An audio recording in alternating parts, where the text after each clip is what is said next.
conéctate con el debate de la reforma eléctrica. Resumen. Foro 22A. Usuarios, pueblos indígenas y electricidad. Estamos muy contentos de que estén aquí y les vamos a prestar gran atención a sus opiniones, a su conocimiento, a sus reflexiones. Va a ser para bien de México, para bien de sus comunidades, para bien de todas y todos. Muchas gracias por estar aquí. Dentro de las actividades económicas de Baja California Sur se encuentran las actividades que se desarrollan en zonas costeras y una fuerte vocación turística.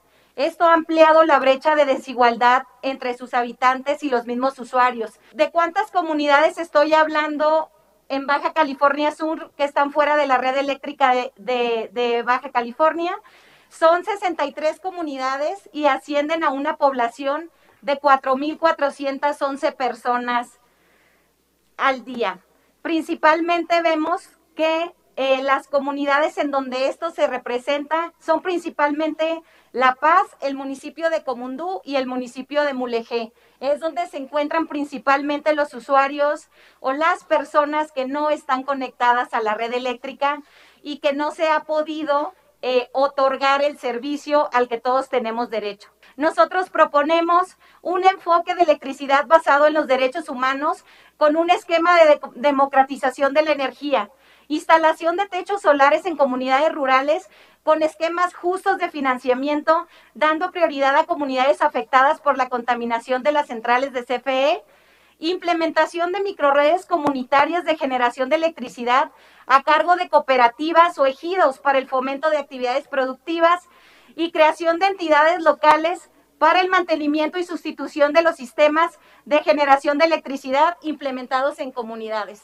Resulta ofensivo para nosotros como campesinos que esta empresa que tuvo ingresos durante el 2020 por 6,472 mil millones de euros, diga que el parque eólico que está en nuestras tierras, desde el punto de vista social y ambiental, cuenta con una positiva interacción con el entorno. De hecho, en el 2015, el proyecto ganó un premio del Banco Interamericano de Desarrollo en la categoría Impacto en Población y Liderazgo, con lo que le reconoció sus supuestas prácticas destacadas en desarrollo sustentable. Ese premio representa una burla para nosotros los ejidatarios. Así como pasa en muchos otros ejidos de la región, ante el poder de las empresas eólicas transnacionales, hemos sido discriminados, despojados de nuestros derechos, de nuestra tierra, al utilizar nuestras parcelas para generar energía eléctrica sin recibir un pago a cambio. Es por todo lo anterior que nos permitimos solicitar de la manera más atenta la intervención del gobierno federal, estatal, de todos los diputados federales y estatales de todas las corrientes políticas para evitar que continúe el despojo de nuestras tierras y la violación de nuestros derechos, razón por la cual nos encontramos en este importante Parlamento abierto, por lo que es el momento de que en la reforma eléctrica que se está discutiendo y que esperamos que se apruebe en la Cámara de Diputados, seamos considerados como comunidades indígenas y campesinas y se repare el daño que nos han causado estos proyectos eólicos. La generación distribuida debe ser impulsada. Estamos de acuerdo en que sea de manera ordenada, sin desatender la confiabilidad del sistema y regulando la calidad de los componentes y de la instalación. La reforma implementada en 2013 tiene áreas de oportunidad sin duda y se puede trabajar de manera conjunta en pro de un abasto suficiente y confiable de energía, pero creemos que no se requiere un cambio constitucional para lograrlo. Desde que se envió la iniciativa, los funcionarios de la Secretaría de Energía y de la Comisión Federal de Electricidad han explicado públicamente que la generación distribuida continuará y no se verá afectada, que en realidad será promovida por el gobierno federal. Sin embargo, las leyes, y más aún la constitución política del país, trascienden las acciones inmediatas y las interpretaciones particulares. Estas se analizan a la letra y se interpretan en el largo plazo para dar certidumbre a los ciudadanos. Vengo en representación del movimiento de pueblos originarios en resistencia, que desde varios años se viene pidiendo, pues, más que nada, también se puede decir exigiendo que pues se apruebe la iniciativa que tiene nuestro presidente Andrés Manuel López Obrador, porque lo que nosotros necesitamos como pueblos originarios, también como campesinos, campesinas, es que pues nos den una tarifa preferencial, un servicio de calidad, la condonación de adeudo, la renacionalización de la industria eléctrica y el litio, que la energía eléctrica es un derecho de todos los ciudadanos y sobre todo pues para nosotros de los pueblos originarios, porque somos quienes más hemos sufrido los atropellos, que pagamos los altos costos de esta energía eléctrica. Recalco nuevamente que lo que estamos pidiendo son tarifas justas, preferenciales, servicio de calidad y la condonación para los pueblos originarios, porque no es justo que las condonaciones se les den a Oxxo, a Walmart, a todas las empresas transnacionales, y cuando los pueblos originarios, donde pues ya como comentaban los compañeros de Oaxaca, han perdido sus tierras, no reciben ningún beneficio. Estamos de acuerdo en la necesidad de quitarles privilegios a intereses privados en el sector energético e incluso pensamos que se debería ir más lejos que la actual iniciativa de reforma constitucional. Pero la iniciativa en su redacción actual parte de un diagnóstico incorrecto según el cual los problemas se resolverán dando más poder a CFE. Este planteamiento asume que CFE es quien mejor conoce y defiende el interés común cuando muchos pueblos hemos vivido la violencia y criminalización por parte de CFE al defender nuestros territorios frente a sus proyectos. Esta cuestión nos preocupa en especial en relación a la transición energética. La iniciativa de reforma eléctrica en su redacción actual comete un grave error al establecer que CFE estará a cargo de la ejecución de la transición energética en materia de electricidad, así como de las actividades necesarias para esta. Esto es inaceptable para las fuentes de energía renovable, las cuales están dispersas e integradas en territorios vivos, defendidos por nuestros pueblos y comunidades. Por tanto, para ejecutar la transición energética, CFE tendría que tomar control sobre grandes extensiones de territorio, lo que multiplicaría e intensificaría los conflictos sociales. Esta visión centralizada y monolítica no tiene cabida en el momento histórico actual, ni es conforme con derechos colectivos reconocidos por el artículo 2 constitucional y tratados internacionales. Quisiera hacer un llamado de atención en el sentido de que esta reforma no puede ser aséptica a todas las formas en que se han venido dando este tipo de procesos en la historia de nuestro país. Por lo menos en los últimos 10 años, cuando se realizan discusiones, debates parlamentarios, veíamos, por ejemplo, desde, un poco más atrás, en 1992, a la reforma del 27, o la propia reforma del 2013, es de todos sabidos que hay un grupo de personas intermediarias de las empresas que se dedican a ofrecer estímulos económicos a los diputados de las distintas fracciones parlamentarias a fin de orientar la discusión, el debate, los consensos o simplemente levantar la mano cuando el resultado de la reforma deba de ser favorable a los objetivos, en este caso, de las empresas. Ha habido una cadena de corrupción desde Fox, pasando por Calderón y Peña Nieto, que viene desde las principales esferas del círculo primero del poder hasta las presidencias municipales, hasta los comisariados ejidales o los comisariados de bienes comunales que de manera antidemocrática, con menos del 50% de asistentes en las asambleas, firman los contratos con las empresas, previa disposición de un recurso económico, y esto pues no sé por qué a los otros compañeros les da miedo de decirlo, pero es corrupción. Esto es corrupción en todos los niveles. Si desde su punto de vista están garantizadas que esta reforma significaría un verdadero beneficio para las comunidades indígenas, cuando la redacción, como bien ya lo planteó usted, plantea una excesiva concentración de funciones y poder en la CFE. El peligro a nuestros territorios trasciende con esta reforma al también catalogar, ¿no?, de interés público para el desarrollo nacional, pues la instalación de esta infraestructura necesaria que requeriría la Comisión Federal, ¿no?, lo que implicaría la producción, almacenamiento, distribución y transmisión, y que en términos prácticos se explicitaría en nuestros territorios con nuevos proyectos de generación que estarían haciendo uso, pues, de todos los poderes que se le aportarían a la Comisión para expropiar estos territorios en favor de esta lógica del desarrollo nacional, ¿no? Entonces, todos estos conflictos que ya vivimos en las comunidades contra los diferentes proyectos que se han instalado y que se pretenden instalar, se agudizarían, y ahora se centraría todo en Comisión Federal, que ya de por sí existe toda una conflictividad por todos los daños acumulados que no se han contemplado por todos los proyectos ya instalados, ¿no? Pero valía la pena que nos compartieras, porque entiendo que hay un sector de pobladores que no aceptaron el contrato y que están en el peor de los mundos porque no les pagan en las muy exiguas cantidades que está haciendo esta empresa.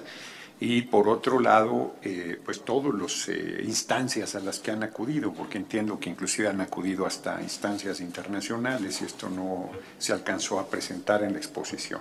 Nosotros no hemos visto ningún cambio con la reforma energética que hicieron en el 2013. La verdad, hemos sido olvidados. Las parcelas que están marcadas en rojo son las nuestras, son 202 hectáreas, que no estamos recibiendo el beneficio que le llamamos nosotros derecho de paso de aire, que lo reciben otros ejidatarios. Pero ¿cuál fue nuestro delito? Pues oponer resistencia, que nos pagaran mejor. Nosotros sabíamos que en otros países le pagan el 6% de la producción de la venta de energía. A nosotros nos están pagando ahorita el 1,5%, si no me equivoco. Hemos hecho cálculo que la empresa tiene un ingreso de venta de energía de los dos parques eólicos de 2.800 millones de pesos.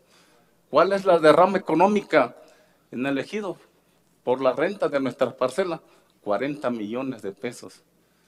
Para nosotros consideramos que es una miseria. Y considera que la reforma del 2013 ha representado mayores beneficios para los usuarios, habitantes de pueblos indígenas, que pudieran generarse a partir de esas reformas planteadas, o si fueron perjuicios, ¿cuáles fueron?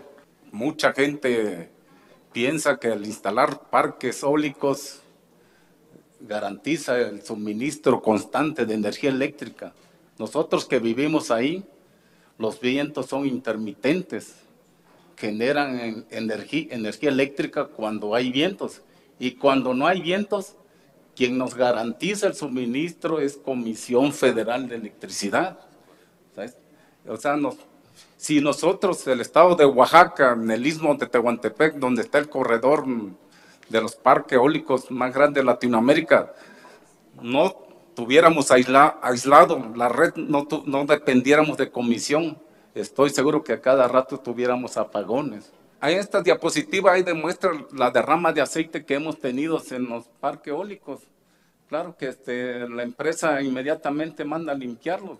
También ha habido contaminación en los pozos de aguas que tienen los campesinos para suministrarle agua a sus ganados. ¿Y saben cuánto le pagan? Una miserable cantidad de 16,000 pesos por la contaminación de un pozo. ¿Qué sistema intermedio se puede utilizar para poder pues tomar en cuenta todas estas voces de pueblos indígenas, de tierra social, todos estos poblados, rancherías, para que puedan participar, producir su propia energía a bajo costo, a través de algún planteamiento muy concreto desde el punto de vista legal, desde el punto de vista económico?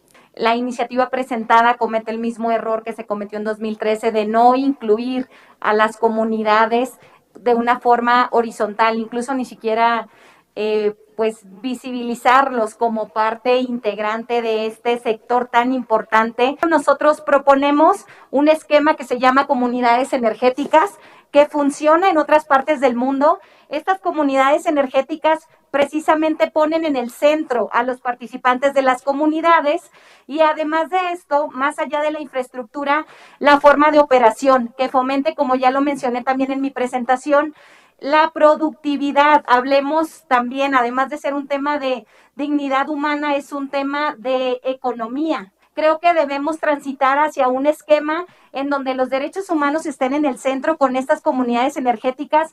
¿Cuál sería la diferencia de nuestra propuesta de que el Estado sea el rector sobre la generación de energía eléctrica, agregando todas estas iniciativas que se están presentando que son absolutamente necesarias? Entonces ahora lo que pedimos pues es que, bueno, y no pedimos, ¿no?, sino es parte de nuestros derechos como comunidades indígenas, que se nos reconozca el derecho a la libre determinación y nuestra propia capacidad de generar nuestra energía, ¿no?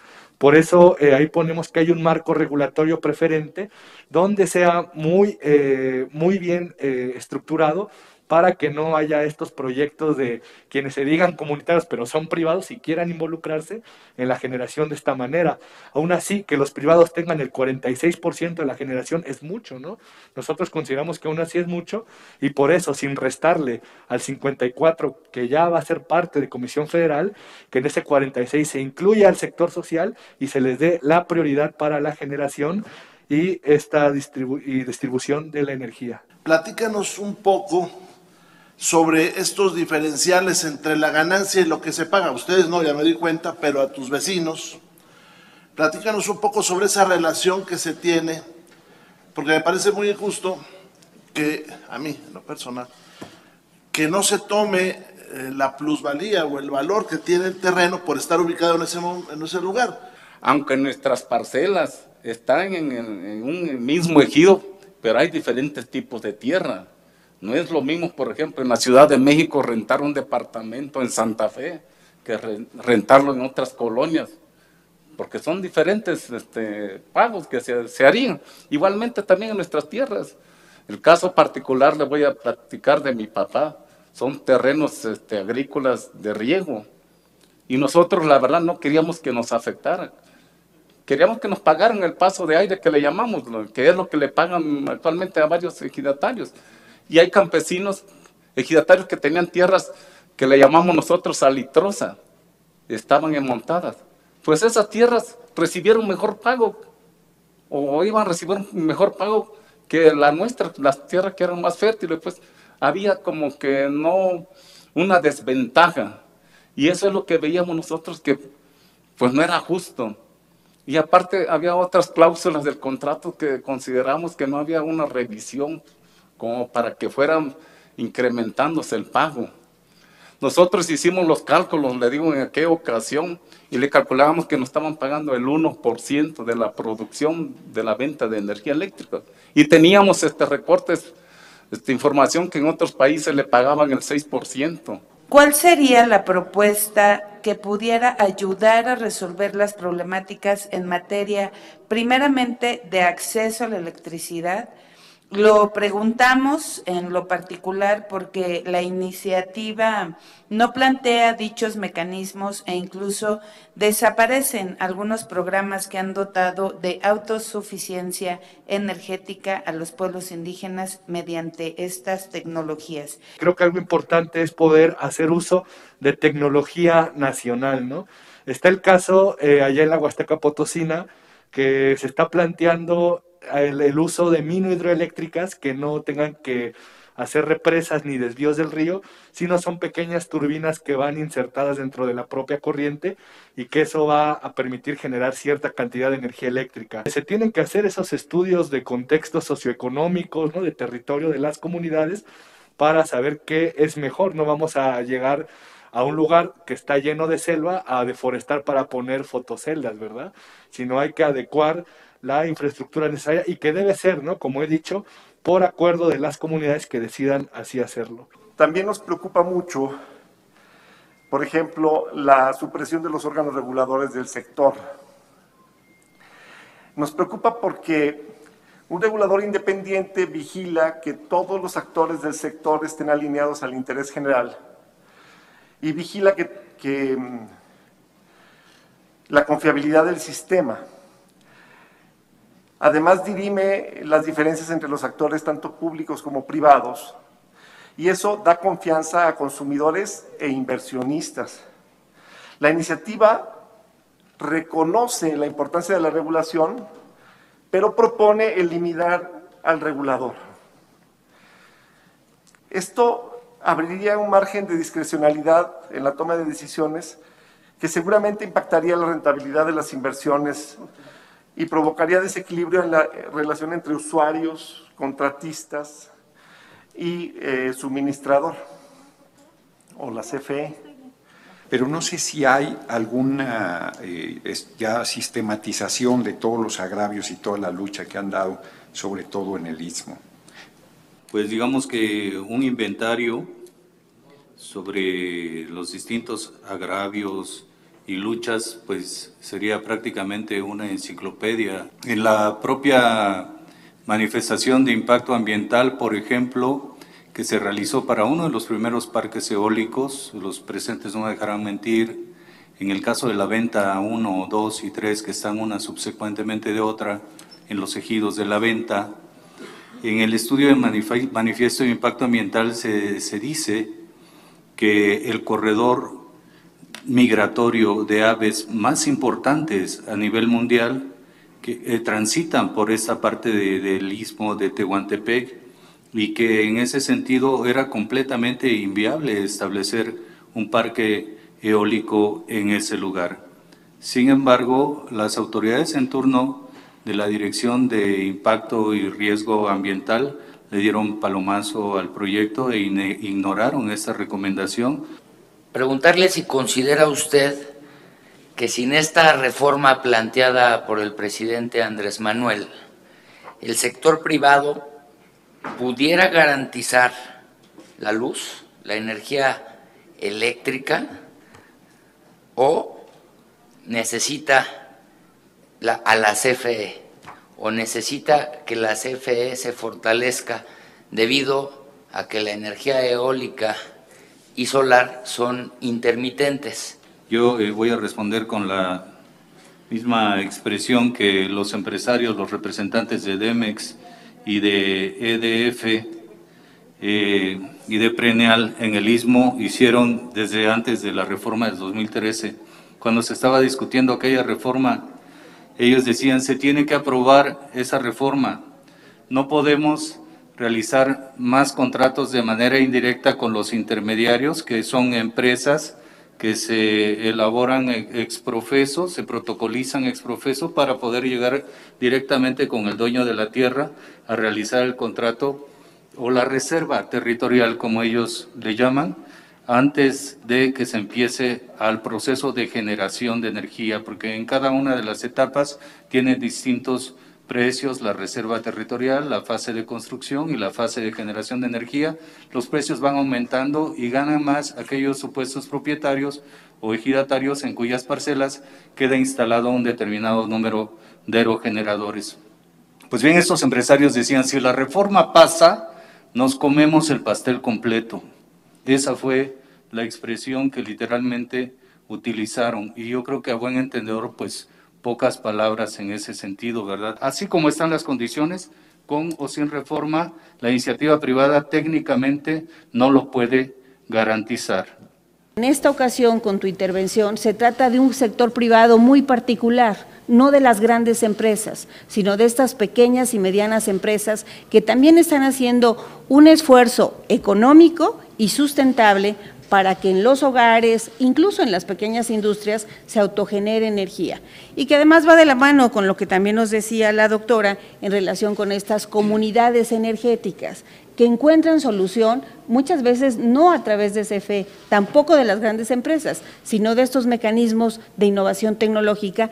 ¿Qué le faltaría a esta propuesta de iniciativa para que pudiéramos también considerar estas situaciones? Pues nosotros quisiéramos que existiera una instancia específica de generación distribuida en el Poder Ejecutivo, digamos, ya sea en la CFE o en alguno de los, digamos, órganos reguladores, y de alguna manera dejar claro cuál es la participación de las empresas privadas de esta escala en la transición energética que se pregona en la reforma, pero que no se dice.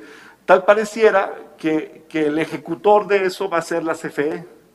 Y entonces, ¿dónde quedan las empresas que han trabajado por tanto tiempo construyendo esta industria, ¿no? Magdalena, que nos puedas ahondar en esta posición tuya con respecto a la iniciativa del Ejecutivo Federal.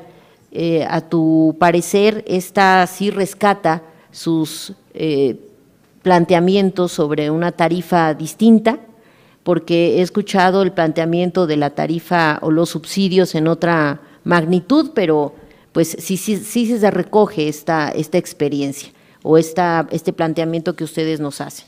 Considero que pues si se van vigilando los pasos de la comisión, tengo la mínima esperanza de que sí nos podría ir bien.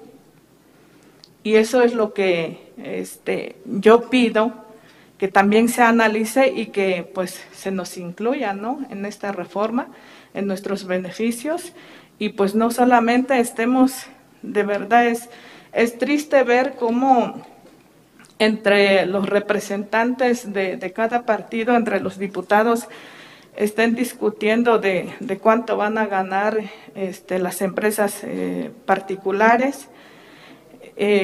Pues yo considero que si el presidente está proponiendo vigilar Comisión Federal de Electricidad y que pues nuestro beneficio llegue, pues eso está bien, ¿no?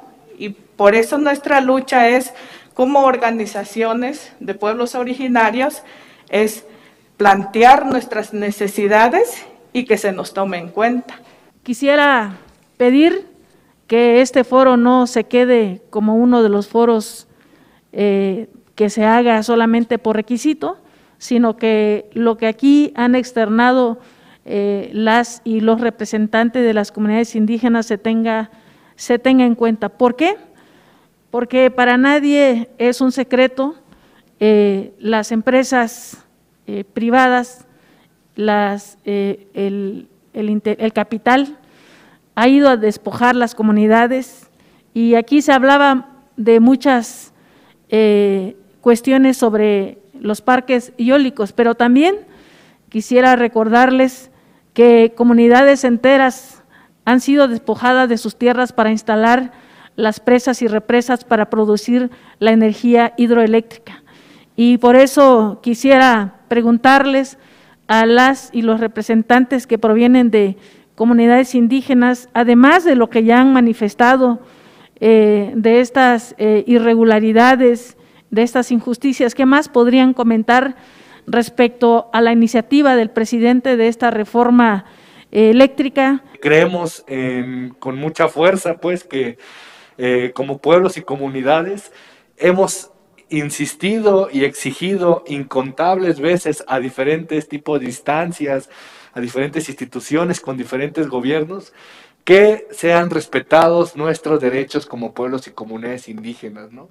Lo que hemos hecho con esta propuesta que el día de hoy les vine a compartir ha sido un esfuerzo muy grande que hemos hecho durante años, pues, ¿no? Porque es un proceso de análisis, de reflexión desde las comunidades, desde las asambleas, desde las personas que han sufrido estos agravios, pues, a través de todos estos años, ¿no?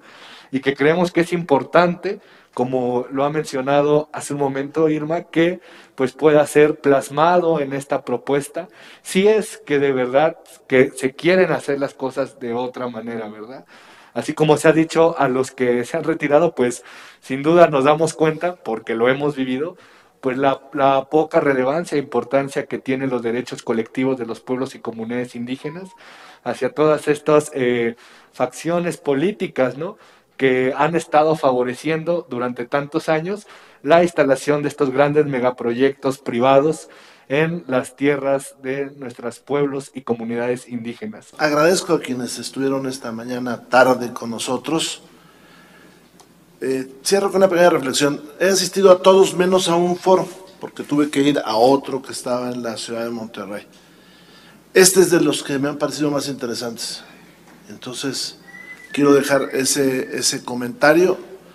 Creo que nos va a servir a todos para hacer algunas aportaciones a este debate. Cámara de Diputados, Legislatura de la Paridad, la Inclusión y la Diversidad.